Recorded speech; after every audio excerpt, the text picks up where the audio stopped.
Hi and welcome to day 12 of 30 Days of Photoshop with me, Kevin Aronson from Hampshire School of Photography.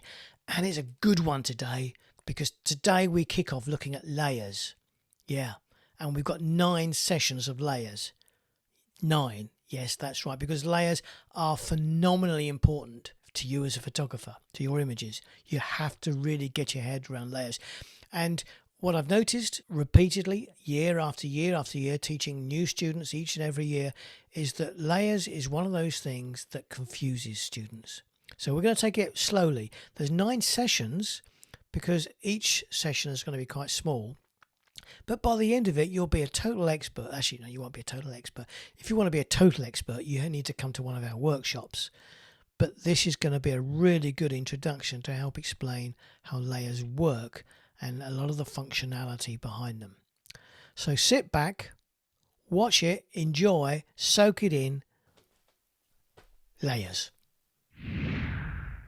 So here we are in Photoshop, and what you're looking at here is the mock-up of an image you may have taken, a photograph, a photo you may have taken of a deer standing against a green background, sort of jumping up in the air. So imagine that's a photo.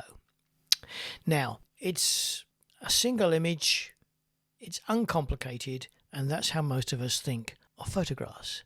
Once you introduce layers, then there could be another photograph stacked on top. And the only way to see the photograph at the bottom is by hiding the one on top. There could be more than one stacked on top. There could be 3, 4, 5, 15, 20, or even more images, all stacked on top of each other. And to some greater or lesser degree, they reveal what's beneath them sometimes. They may allow you, for instance, on this one to turn the green grass that was green, but now it's brown. So you've used that layer to turn the grass brown. But because it's on its own layer, the original layer underneath is untouched. So this is non-destructive editing.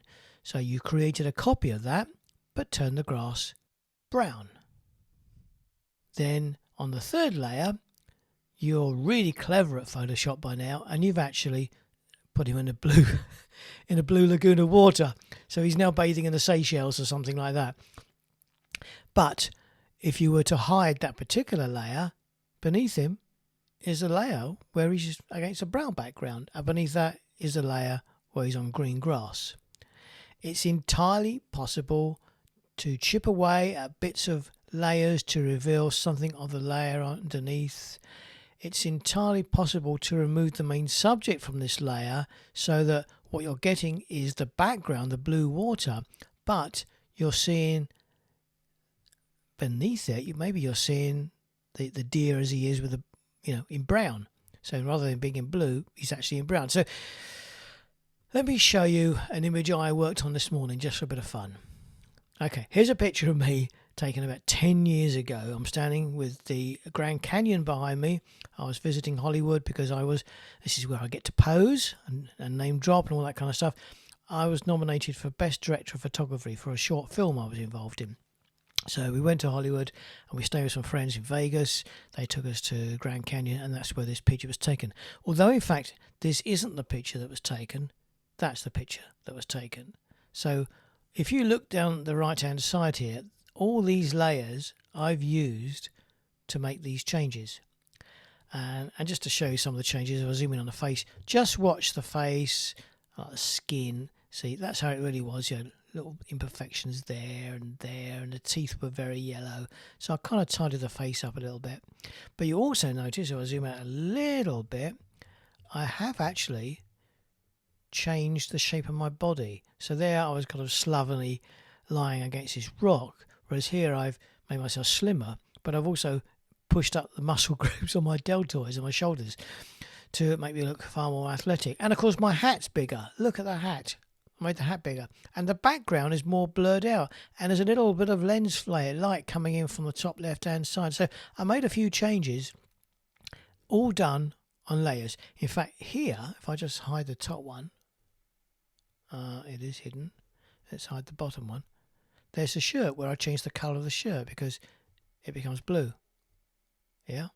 In fact, there it is. There's the layer that created the blue. and there's a complete layer with everything added back together. So layers are really, they're quite essential for the photographer if you need to make changes. Now, I'm not suggesting you make all these kind of changes with everybody you photograph. These are here purely as a demonstration. But if you're working on someone's face, for instance, and they need they need changes made to the face for whatever reason, you know, eyes brighter, bigger, nose smaller, chins reduced, anything like that, then if you do it layer by layer, one layer for the nose, one layer for the eyes, one layer for the eyebrows, one layer for the wrinkles or bags under the eyes, and so on and so forth, you can control each element separately. So let's try and do a really simple one. Let's go to Lightroom and let's find, oh, I really hate this picture. Let's add that to Photoshop. I don't look my normal manly self there, do I? Be fair. Now let's go back to basics. How do you find your layers palette? Because I had it open, but how did I get it there? So if you can't find layers in your right hand menu, and I suggest that it should always be there because it is possibly the most important tool you will ever use, you'll find it in the Windows menu, and you'll find it under L for layers there. Notice you can also get there by hitting F7, and if I were to hit F7, there it is. There it is. I can drag it away from there and it can be free floating. If I hit F7 again, it's disappeared. Hit F7 again, back it comes. And every time you open up layers for the first time with a new image, with an unedited image, that image, that original image, is labeled background, which you can see there, background, and it's got a padlock against it to prevent you accidentally making mistakes by editing it and then wishing you hadn't, because if you did edit that, it would be destructive editing. So the first thing you should do when you open up layers should be to create a copy of that background layer so you can work on the image in safety, in the full knowledge of knowing that you're not going to be accidentally affecting the original photograph. And to get a copy of any layer, you click on the layer, and on a Mac you press Command plus J, and on a PC it's Control plus J, and when you do that, boom, there's the new layer. So I'm just going to type in there copy background so it's obvious. Alright, that's as easy as that. And let's say we wanted to just do something really silly to it, so I'm going to, let's bring up hue saturation, and let's just say we want to take the saturation right down to black and white. Okay, that's good. So now I'm just going to hide that layer.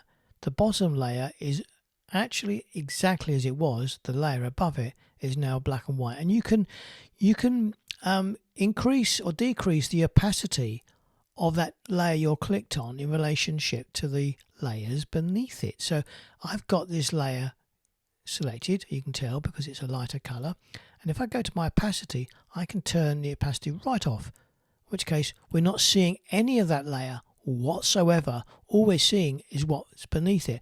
But as I increase the opacity of it, so it appears that I'm desaturating the image more and more until eventually we get to black and white. Now I quite like desaturated images. I quite like that's a look I like. So this is something I might do quite frequently. So can you see now, one layer was the original background, the second layer was where we had a black and white copy of it, but we desaturated it, we changed the opacity of it so that it wasn't completely black and white, or it wasn't completely colour.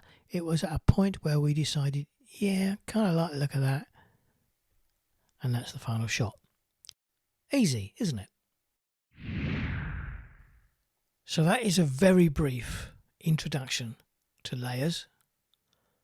Tomorrow we start looking at some more advanced ways of working with layers, and then the day after that, more advanced ways of working with layers. But as each day progresses over these 9 days, I won't take it so far that you're left feeling, oh my God, We're going to do it a little bit at a time. If you're just watching this somewhere randomly on the internet and you don't quite know how you got here, then do check out our blog where the full 30 days of Photoshop resides. So if you log on to our blog at phototeacher.blog, you can pick out any of the training sessions, all completely free, of the 30 days of Photoshop. Alternatively, you may want to know about our physical workshops with classrooms, and this is at our training centre in North Hampshire in Fleet. And then you should look up the website, which is gohsp.com. And HSP obviously stands for Hampshire School of Photography. So until tomorrow, enjoy playing with your layers, but tomorrow we take it to the next level. See ya.